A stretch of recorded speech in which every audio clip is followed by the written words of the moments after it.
Hey guys, welcome back to the channel. Hope you all are doing good. So in this video, let us continue and try to finish greedy as soon as possible. Let us solve a couple of problems. Before starting today's video, let me talk about a ebook. This ebook is written by a software engineer who has worked in many multinational companies. It is on data structures and algorithms, the most famous topic for anyone who is preparing for an interview for a software developer job. So algorithms, data structure, 90 plus chapters are there. It also contains 15 plus HR questions. This ebook is really neatly written. It is organized very well. And as you can see, the index part, every topic is having the links. So if you click on the link, it will directly take you to that topic. Suppose you want to study circular queue using linked list. So as you can see, pictorial representation also is there, which increases learning power and your memory will be better. You will remember it for long. This book is available for a very affordable price. Please do check. The link is in the description. Please check it out over there. It's really nice. So let us start today's problem. Today's first problem is called minimum platforms. Pause the video and see the question. Take out your own code editor, or if you want to type the code here only in the space given by GFG, you can do it. So this is a problem on train. So there is arrival and departure times given. So there are some end trains, we can say, and arrival and departure times of the trains are given. We have to find minimum number of platforms required in the railway station so that there is no delay. What does it mean by there is no delay? That means when one train arrives, it should leave smoothly. It should not wait longer than the departure time. For example, if a train has to depart at 12 o'clock, but there is already another train which is waiting there, then it has to wait for longer than 12 o'clock for the train that is already present to first move out. Then this train will go. So this delay should not happen. How to prevent this delay? We need one more platform. So like that, how many minimum platforms are needed? That is the question. And take this also into account that arrival and departure time of one train can never be the same, but arrival time of one train can be departure time of another train. That is possible. And a train cannot arrive and another train cannot depart at the same time. That's what they say, I think. Same platform, sorry, on the same platform, they cannot be used for departure and arrival of trains. So let us try to understand this question with some just basic understanding first. See here, array is given. This is integer array. The time is converted to integer. You don't have to worry about that, like hours into minutes. You don't have to convert anything. Just use the data. Use the input as it is. So the two arrays are given, arrival, departure. Okay, so there are 6 trains here. First train arrives at 9 o'clock. Next, let us assume 9 o'clock. Departure is at 9:10. So let me just erase this. So let us make one platform. Obviously, we will need at least one platform, right? Because if the number of trains is going to be greater than or equal to 1, at least one platform we need. So let us make one platform. Let us call it P1, platform 1. So initially train 1 is on platform 1 because train 1 will come at 9 o'clock, arrival is 9 o'clock, it will go at 9:10. Okay. Now let us see train 2. 9:40 is arrival, 12 o'clock is departure. So there is no problem. See, train 1 has already gone. Train 1 departure time is 9:10. So train 2 can easily come. So let us say train 2 also occupies this platform. Okay. Now train 2 is occupying this platform. Now let us take the third train. Third train comes at 9:50. Can it come at 9:50? See, this second train, it departs at 12 o'clock, sorry. It departs at 12 o'clock. How can another train come? That means on that platform, there is already a train. Okay. Now, how can another train arrive if there is already a train in that platform? That is not allowed in this question. So for this train 3, we need one more platform. So let us make another platform called P2 and let train 3 come. Okay, let train 3 come. Now let us see train 4. Train 4 arrives at 11 o'clock, but train 1 has left. So forget about train 1. Train 2 is still on platform number 1 because it departs at 12 o'clock. This train 4 is arriving at 11. And train 3 departs at 11:20. So when train 4 arrives, it cannot arrive on platform 1 and platform 2. It needs another platform because on both the existing platforms, there are trains already standing. So for train 4, we need one more platform. So P3 for train 4. Okay.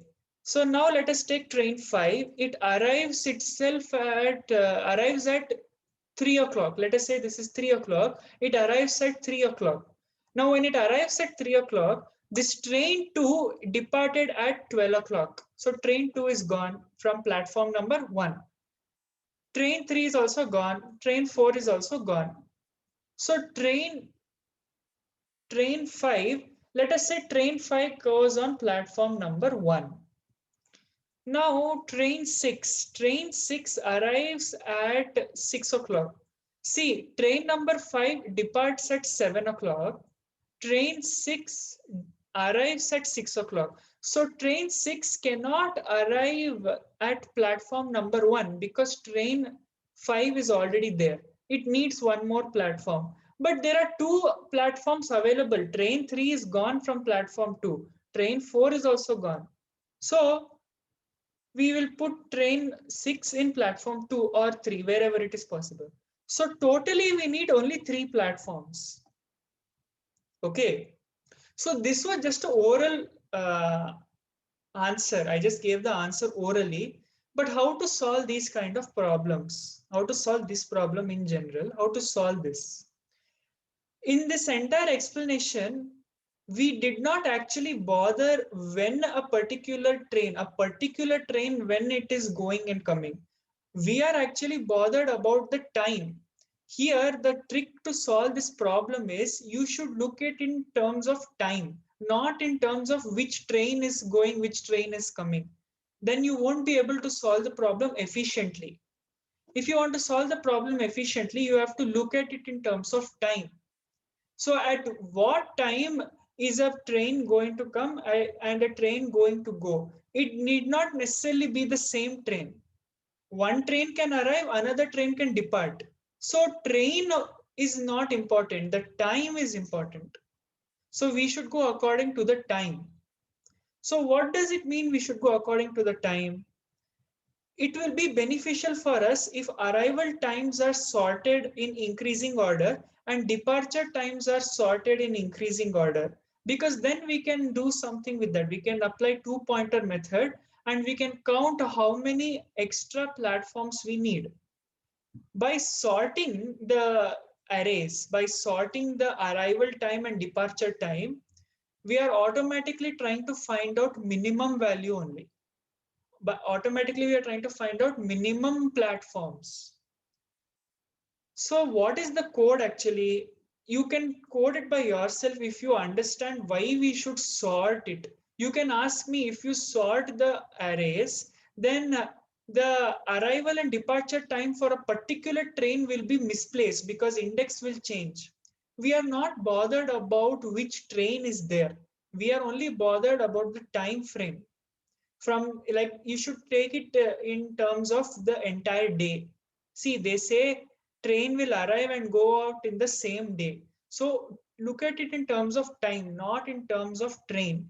So when we look at it in terms of time, we can sort the arrival and departure time and just apply simple two-pointer method. If arrival time of a train is less than departure time, arrival time, forget train, arrival time is less than or equal to departure time, that means we need one more platform. Why? Because if departure time, suppose departure time is 12 o'clock and one train is going to arrive at 11:50, how can it arrive on the same platform? This existing train is going to depart at 12 o'clock. So if arrival time of any train is less than or equal to departure time of any train, then we should increase the platform. How are we going to find out minimum answer? We have sorted the array. Sorting the array itself will help us in finding minimum. But you can ask me over here, why have you written max? Because max is important. This, how to understand this max value? This max can be maximum of the minimum. That is our answer. I'll repeat that. Maximum of our minimums is our answer. We need at least these many platforms. This is minimum number. When we say max, right? This is maximum of minimums. See here in this example, we first had only one platform. So our answer was 1. Then we got another platform. So our answer has to change, right? Our answer has to change to 2. At this moment, when we got a platform 2, the maximum is 2. So our answer has to change. And when we got platform 3, answer again has to change. But as you can see, 3 is minimum answer only. We are not taking more than 3. So you can try to understand this max, this part of code that I've written. This part of code is basically nothing but maximum of the minimums. That will be our answer. Try to take out some time to understand this. So if arrival time is less than or equal to departure time, we need one more platform. Otherwise, we don't need a platform. That is why we're decreasing the count. We don't need another platform, so we're decreasing the count. And that is why we're taking max of the count value. Because see, for train number 5 and train number 6, if you can rewind the video, it will be better. Train number 5 and train number 6, we didn't need another platform. Train and 5 and 6 were possible in the existing 3 platforms only. But we needed at least 3 platforms, right? So we have to continuously keep recording how many platforms we have got. So this maximum platforms that we find by sorting the arrival and departure times is actually the minimum. It is like maximum of the minimums, but that is only our answer. If you still have any problem in solving this problem, there is another video on YouTube. I think that is much better. Or you can see there is another alternative solution for this on Geeks for Geeks using map, and that was little interesting. So you can check that out also. You can, I think I'll try to find it and put it in the description. You can check that out. But this problem is basically nothing but sorting plus 2-pointer kind of approach. So a task for you can be take this example and perform this algorithm. Then you will understand what I'm saying. So the most important thing in this problem is don't consider the trains, consider the total, that is the total day time. You're only bothered about arrival times and departure times, not about a particular train. If there is a train arriving and the departure time of another train is greater than this arrival time, then we need another platform, that's all. Otherwise, we don't need a platform. Simple. So please try it by yourself. I always encourage you to do, and again, I'm doing that only. So try it by yourself once. You can check the description, the solutions will be there, and alternative solutions for this also I will put. Now, next problem, maximum trains for which stoppage can be provided. So in this problem, we are given n platforms and 2 main running tracks. Train which needs to stop at your station must occupy 1 platform for stoppage. Train which need not stop will run either without stopping or on the main track. Okay. So basically you read this question, okay? You take time and read this question, and you will understand that this question is very similar to this activity selection problem. This activity selection problem that we had done, this question and activity selection problem is very same. But the only thing is that in each platform, whichever train is there, in each platform, we have to apply activity selection problem and find out, maximum number of this thing. What do you say? What are they asking? 1 second, I forgot.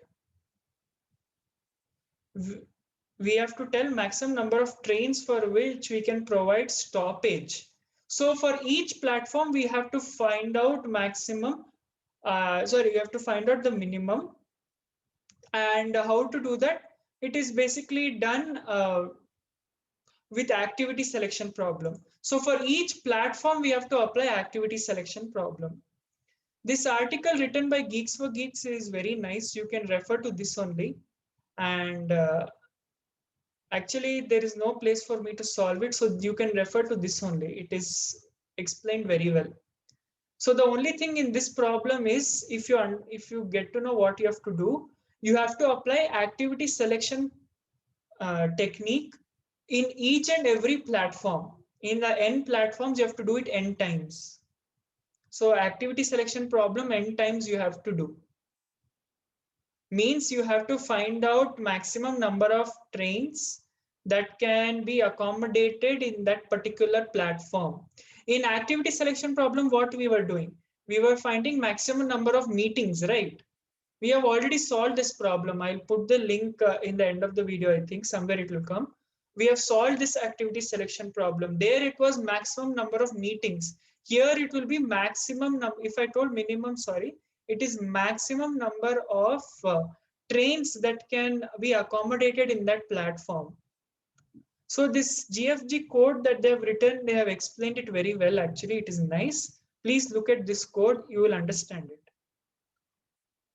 I hope this first problem was clear. The first problem is more important. The second one, you can get it if you have done this activity selection problem that I had discussed with you earlier clearly. So that's all for this video. In the next video, we shall solve the remaining problems. Till then, take care, stay safe, keep learning, keep growing. Bye. Stay tuned.